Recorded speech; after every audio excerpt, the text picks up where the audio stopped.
cistitis es una infección de las vías urinarias, producida principalmente por una bacteria llamada Escherichia coli.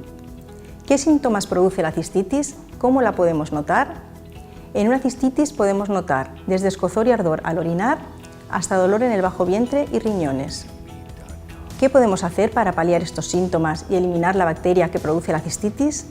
Ante todo, una buena higiene de la zona, con un gel íntimo al que le podemos añadir unas gotas de aceite esencial de árbol de té, ya que tiene acción antibacteriana. Podemos tomar complementos que contengan arándano rojo americano, que evita que la bacteria se adhiera a las paredes de la uretra. Y si además añadimos probióticos, la eliminación de la bacteria será más rápida. Estos complementos se pueden usar como preventivos en caso de cistitis recurrentes, tomándolos una vez al día. Si aumentamos la dosis y la tomamos 2 veces al día, se usan como tratamiento, siempre acompañado de una gran ingesta de agua. En caso de cistitis más severas, deberíamos tomar un antibiótico, siempre bajo prescripción médica, y te recomendamos añadir un probiótico para reforzar el tratamiento.